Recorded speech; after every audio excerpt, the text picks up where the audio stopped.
현대를 사는 우리들, 이 현대를 가리켜서 나를 상실한 시대라고 부릅니다.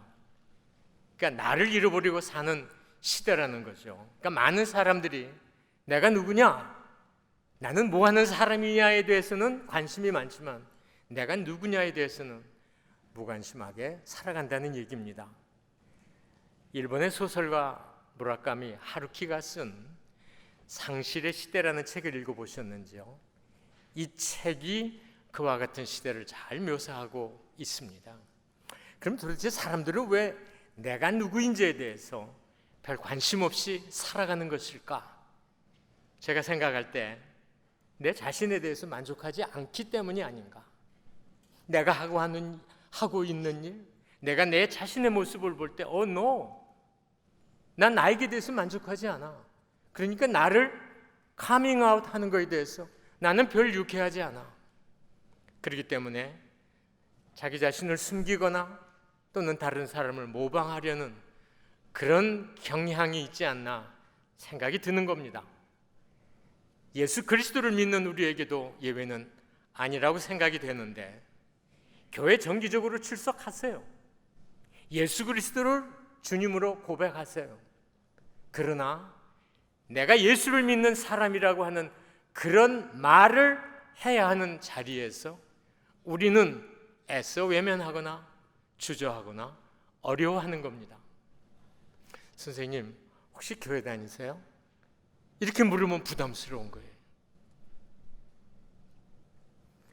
심지어 직분을 갖고 있는 분들까지도 그러지 않나 하는 생각이 드는 겁니다.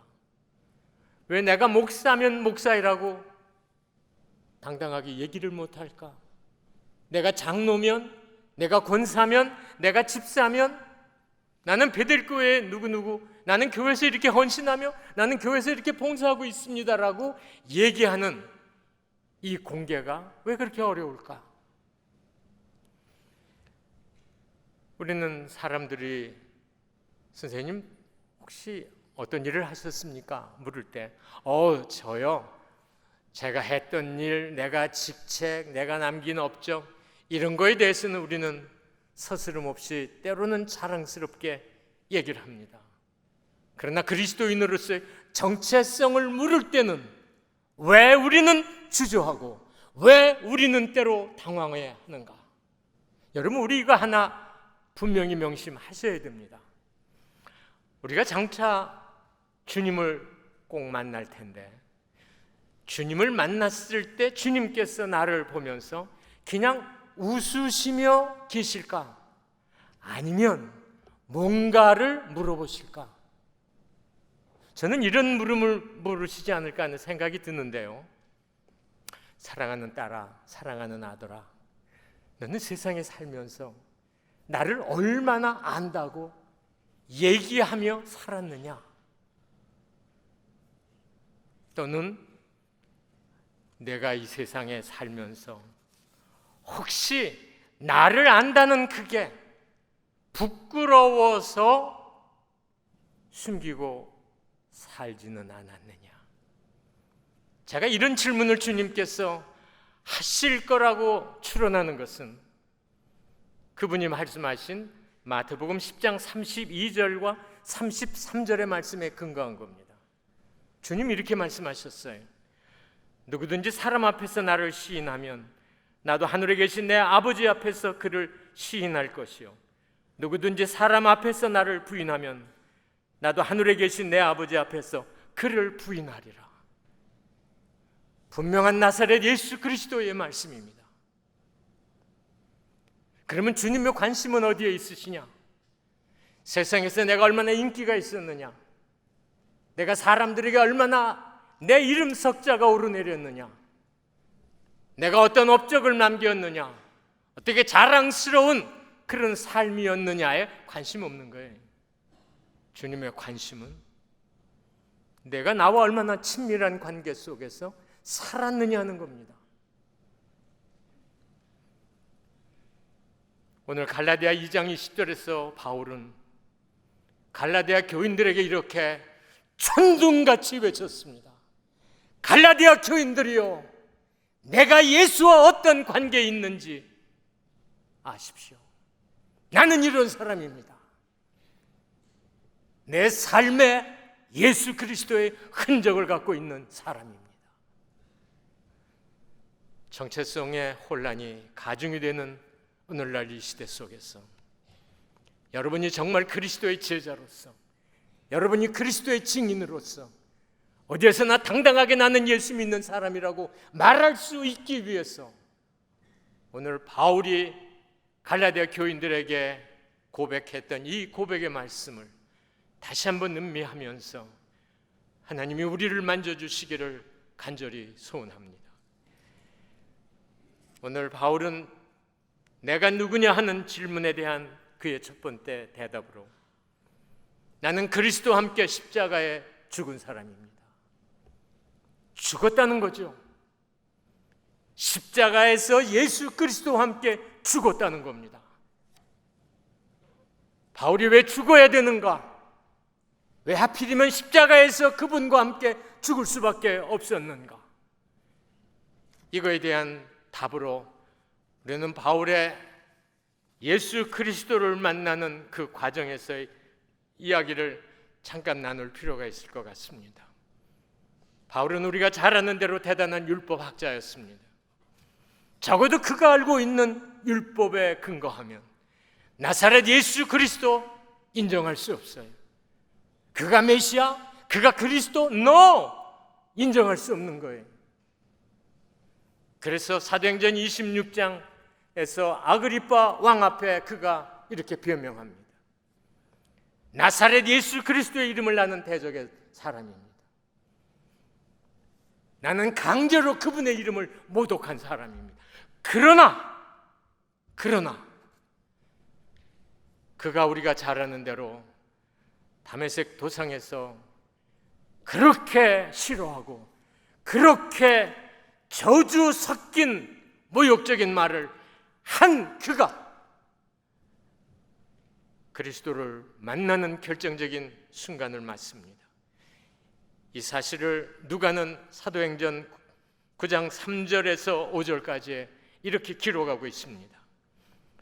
사울이 길을 가다가 다메섹에 가까이 이르더니 호련히 하늘로부터 빛이 그를 들로 비추는지라 땅에 엎드러져 들음에 소리가 있어 이르시되 사울아 사울아 내가 어찌하여 나를 박해하느냐 하시거늘 대답하되 주여 누시니이까 이르시되 나는 내가 박해하는 예수라.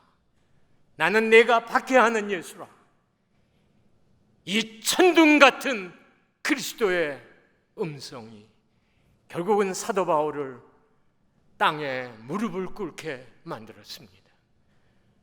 이 사건으로 인해 바울은 율법에 미친 사람이 예수 그리스도에 미친 바울로 놀랍게 180도 전환되는 삶의 전기를 맞습니다. 우리가 잘 아는 일이에요. 잘 아는 하나님의 말씀이에요. 그는 이 사건의 충격을 못 이겨 3년간 아라비아 광야에 들어가 칩고합니다. 그가 3년 동안 아라비아 광야에서 뭘 했을까? 3년씩이나 아마도 그는 자기가 지금까지 배우고 경험하고 알고 있는 율법에 근거해서 과연 나에게 나타났던 그 예수가 맞냐? 그가 정말 메시아냐? 그가 정말 그리스도이냐? 그가 정말 나를 구원할 구원자냐? 치열히 그가 고민하고 또 고민했을 겁니다. 그러면서 그는 주님 앞에 무릎을 꿇고 주여 나는 죄인입니다. 그래 사도 바울이 디모데에게 보낸 편지 속에 나는 죄인 중에 괴순이라. 그는 가슴을 치며 수없이 주여 나는 죄인입니다. 주여 나는 용서받을 수 없는 죄인입니다. 라고 통렬히 회개하며 하나님의 은혜를 구하지 않았겠습니까? 이 3년 동안 바울은 완벽한 그리스도의 전사로 무장을 해서 세상에 나왔습니다. 바울의 고백을 다시 정리하면 나 바울은 그리스도와 함께 십자가에 못 박혀 죽은 사람입니다. 그러므로 지금의 나 바울은 옛날의 바울이 아닙니다. 옛날의 바울은 이미 예수와 함께 죽었습니다. 지금의 나 바울은 새로운 바울입니다. 예수를 만나는 사람들은, 예수 그리스도의 놀라운 은혜에 접붙인 사람들은 이런 고백들을 다 하고 그들의 삶의 우선순위를 바꾸고 새롭게 삶을 시작하는 것을 우리는 봅니다. 이것을 기독교에서 중생이라고 말하며 거듭남이라고 부릅니다. 저는 고등학교 3학년 때 예수 그리스도를 인격적으로 만났습니다.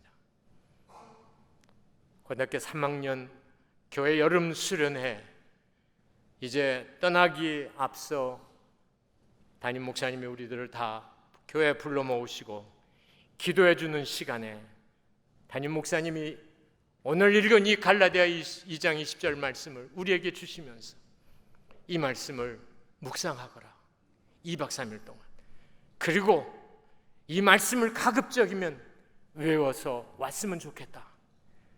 그래가지고 저는 첫날부터 하나님 앞에 올라가서 나는 갈라디아 2장 20절의 말씀을 그 당시 몰랐습니다.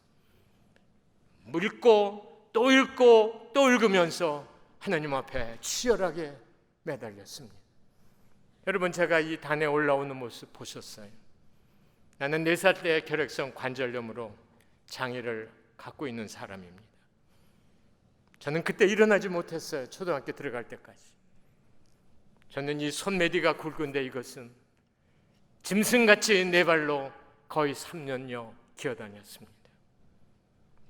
그러나 하나님은 나를 버리시지 않으시고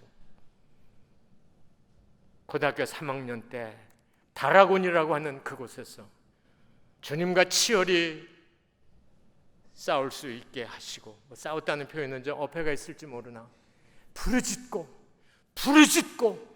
주님 나 살려주십시오. 내가 이 몸 갖고 결혼할 수 있겠습니까? 내가 이 몸 갖고 내 몸에 자식을 얻을 수 있겠습니까? 내가 이 몸 갖고 내 남은 삶이 얼마일지 모르나 의미 있는 삶을 살겠습니까? 저는 몸부림치며 주님께 매달렸습니다. 2박 3일 마지막 밤 우리 학생들을 다 풀자리에 모으시고 빈들의 마른 글같이 시들은 나의 영혼, 이 찬송을 우리가 다 같이 울면서 불렀습니다. 그리고 강사 목사님이 학생들 한 사람 한 사람 안수기도를 해주기 시작하셨어요. 저에게 와서 머리에 손 얹고 어깨에 손을 얹으며 기도하시자마자 저는 내 눈에 보이지 않는 불길에 휩싸여 쓰러지고 말았습니다. 저는 내가 알 수 없는 기도를 내 입에서 수없이 중얼거렸고 내 눈에는 한없이 눈물이 쏟아지기 시작했습니다. 한참을 그러다 일어나서 손을 들었습니다. 주님이 나에게 말씀하셨습니다. 그리고 나는 주님께 주님의 종이 되겠습니다 라고 서원했습니다. 그래 지금의 이 자리까지 오게 됐습니다. 아마도 우리 모두에게는 이런 거룩한 추억이, 그분과의 거룩한 추억이, 그분과의 이룰 수 없는 이런 추억이 다 있으시리라고 믿습니다. 그런데 문제는 세월이 지나면서 이 거룩한 추억이 희미해져 간다는 사실입니다. 이것이 어쩌면 우리 그리스도인들에게 큰 신앙의 딜레마일 수 있습니다. 저도 그렇거든요. 그럴 때마다 저는 대학교 1학년 때 다시 저를 찾아오셔서 저에게 은사를 주시고 저에게 말씀하시던 그 말씀을 저는 습관적으로 반복합니다. 내가 나를 사랑하느냐? Do you love me? 내가 나를 사랑하느냐? 주님, 내가 지금 주님을 사랑하고 있습니까? 내 삶이 주님을 사랑하는 삶입니까? 주님, 나에게 뭐가 문제입니까? 내가 매너리즘에 빠진 것은 아닙니까? 내가 이래서 주님의 종으로 내 삶을, 내 사역을 마칠 수 있겠습니까? 저는 치열하게 몸부림합니다. 지금도 그렇습니다.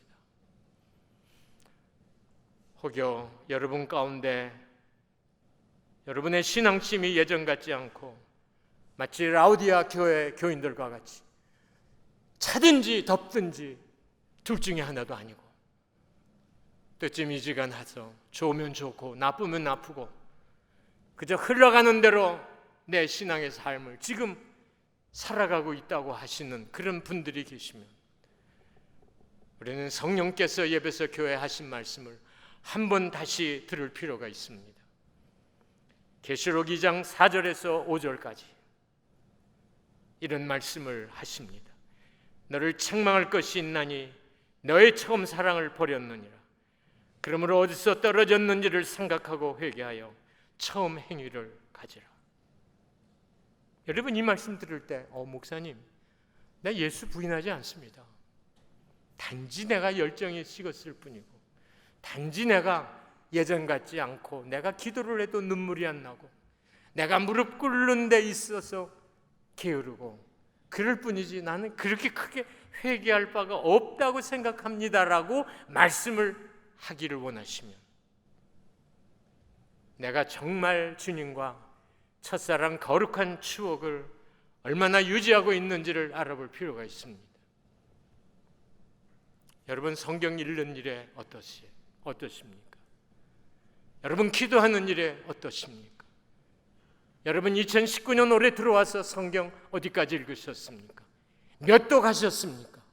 지금까지 여러분의 신앙생활을 하시며 하나님의 말씀 얼마나 먹으셨습니까? 그 말씀이 여러분의 삶에 어떤 힘으로 지금도 작용하고 있습니까?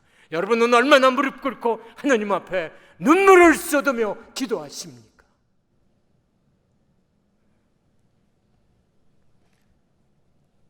예수로 거듭난 사람들에게는 하나님의 말씀을 사모하는 열정이 있습니다. 왜?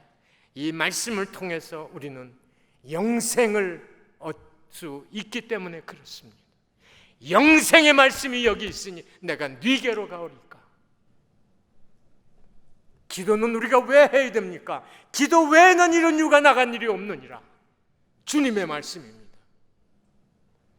하나님이 이렇게 놀라운 영적인 축복을 우리에게 안겼음에도 불구하고 우리는 왜 이런 일에 있어서 게으르고 우리의 심령이 메말라가는가? 우리 한 번쯤 생각해 볼 필요가 있지 않습니까? 여러분 세속의 물결이 점점점 거세는 것을 우리가 압니다.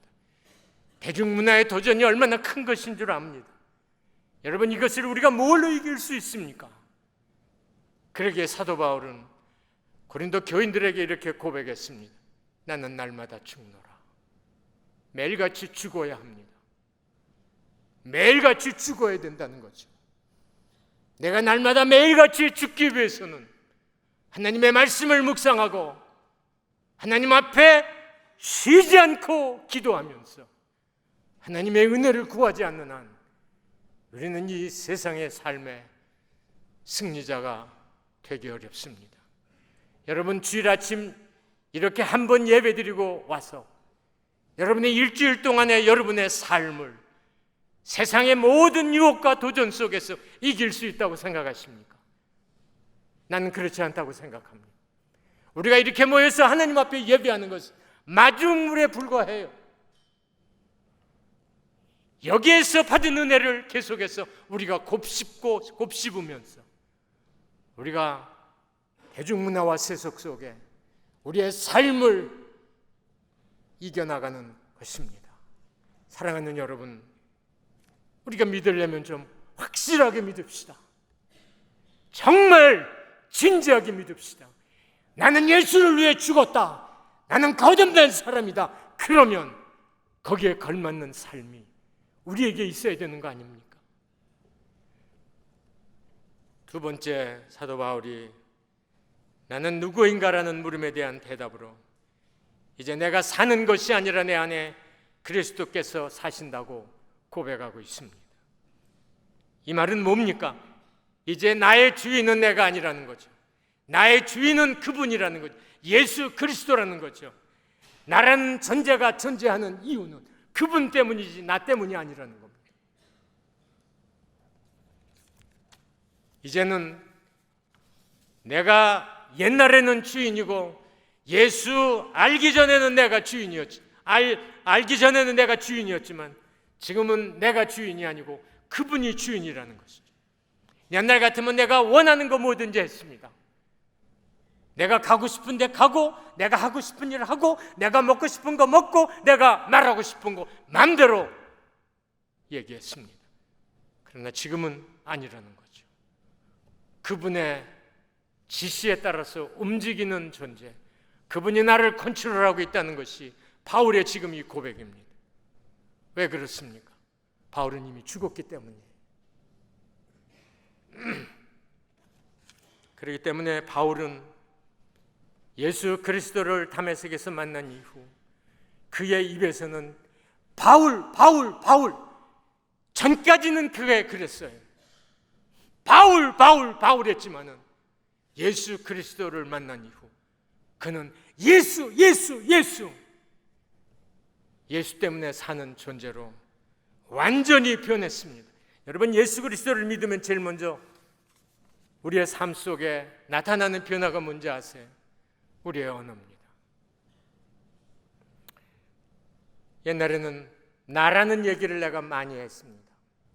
그러나 예수 그리스도를 만난 이후에는 나라는 말보다, 내가라는 말보다 예수라는 말을 많이 내가 의식하지 않아도 내 입에서 자연적으로 나옵니다. 예를 들어 보겠습니다. 여러분이 교회에서나 또는 지역사회에서 또 어디에서 정말 칭찬을 들을 만한 그런 일을 하셨어요. 꽤 사람들이 참 귀한 일 하셨습니다. 아유, 어떻게 이렇게 참 모두들 좋아하는군요. 내가 했습니까? 그저 다들 도와주시니까 했지요. 이렇게 얘기하는 게 아니라는 거죠. 예수 그리스도가 도와서 그분의 은혜로 내가 한 겁니다. 나는 아무것도 한 게 없습니다. 저는 지금 현재 라구나 우주에 살고 있습니다. 방학이 돼서 이제 나왔습니다만 보니까 자녀 자랑을 하는 분들이 꽤 계세요. 우리 아들이 우리 딸이 학교를 어디 나오고 지금 무슨 일을 하고 또 어떻게 결혼을 해서 살고 들어보니까 정말 대단한 자랑거리예요. 그럴 때 누가 성공하셨습니다. 그 자녀가 그렇게 잘 풀렸군요. 그럴 때 여러분 뭐라고 얘기해야 됩니까? 뭐려, 걔네들이 알아서 잘한 거지요. 이렇게 얘기하면 안 된다는 거죠. 주님의 은혜입니다. 주님의 은혜라고요. 우리 두 부부는 뒤에서 기도해 준 것밖에 없습니다. 이거 아닙니까? 위대한 흑인 연가 가수 가운데 로랜드 헤이즈라고 하는 분이 있습니다. 이분이 이런 고백을 했어요. 그는 조지아 산골에서 살다 맨발로 도시에 나왔습니다. 그런데 하나님이 그의 목소리를 아주 아름답게 주셔서 어느 날 교회에서 찬송을 부르게 됐습니다. 불렀습니다. 이 찬송에 어떤 의사 가정이 은혜를 받고 이 청년을 자기 집에 모셔서 점심 대접을 잘 했습니다.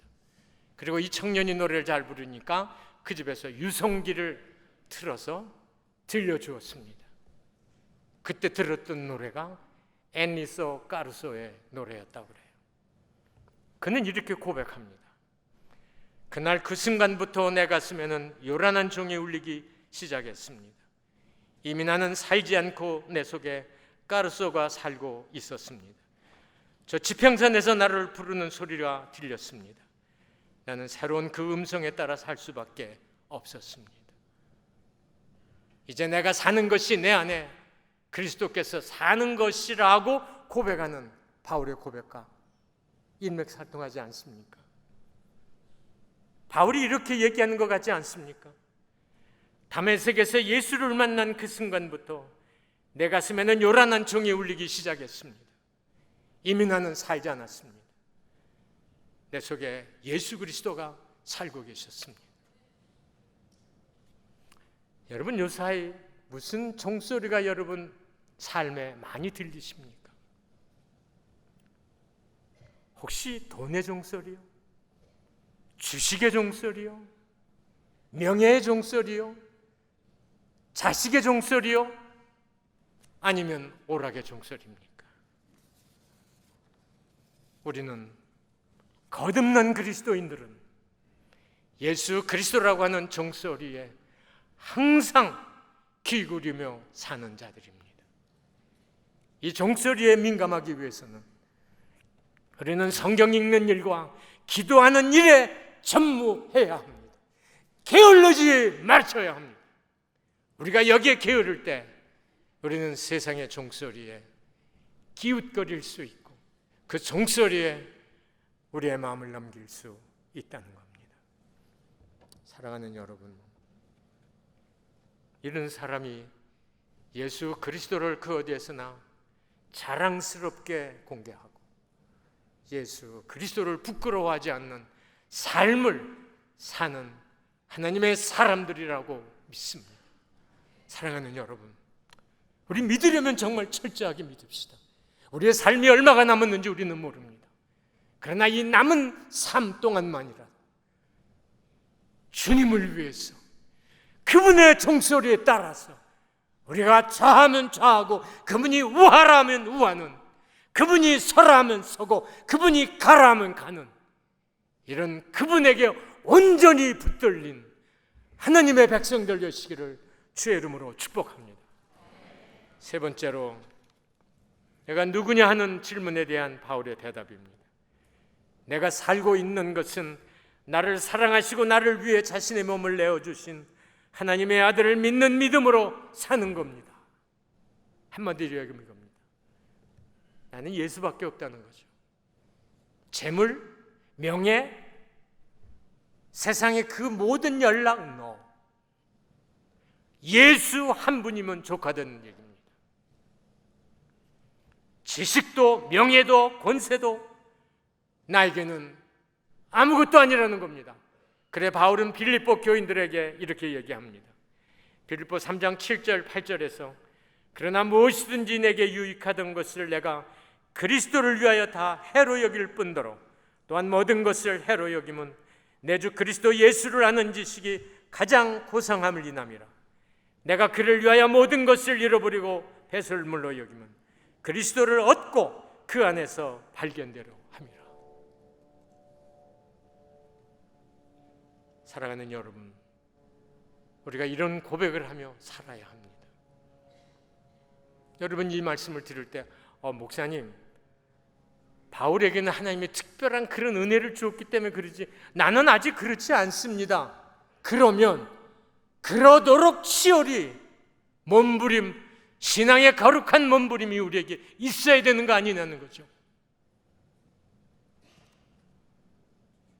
만약에 우리가 이런 고백을 바울과 함께 나눌 수 있다면 우리는 바울과 함께 순교의 현장에도 갈 수 있는 거룩한 신앙의 용기가 있을 줄 믿습니다.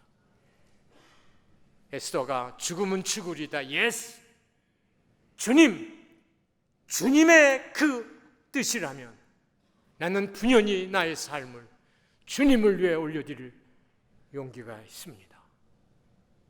우리가 이런 힘있는 당당한 어디에서든지 예수 하면서 살아가는 그리스도인들이 되어야 되지 않겠습니까?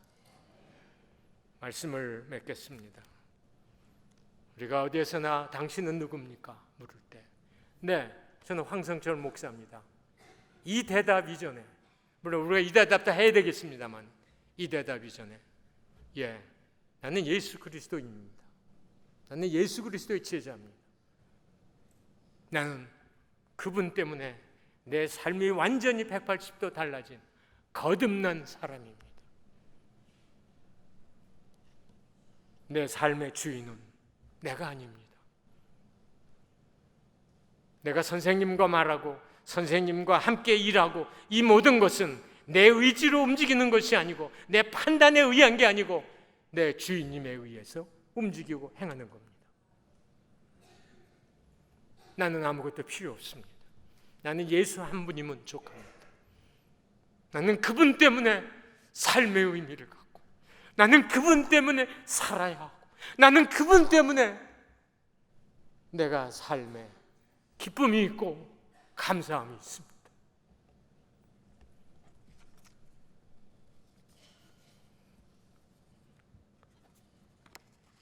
우리가 만약에 이룰 수 있다면 우리 주님 얼마나 기뻐하실까? 우리 주님 얼마나 우리를 사랑하실까? 우리는 예수 믿는 것을 부끄러워해서는 안 됩니다. 우리는 예수 믿는 것을 자랑스럽게 말해야 합니다.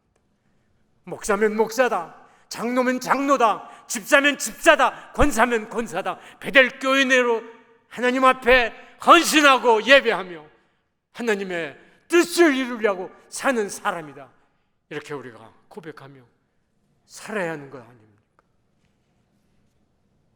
초대 그리스도인들을 보면 그들은 목숨 걸고 주를 위해서 살았습니다. 그들의 삶은 적극적이었고 그들의 삶은 공격적이었습니다. 예수는 주다, 예수는 그리스도다. 그들은 한치도 물러서지 않았습니다. 심지어 로마 원형 경기장에서 맹수들 앞에서도 그들은 의연하게 주는 그리스도다, 주는 나의 주인이시다 힘있게 고백하며 외치며 살았습니다. 우리의 남은 날 얼마가 될지는 모르나 우리 주님을 위해서 한번 이렇게 살아야 되는 거 아닙니까?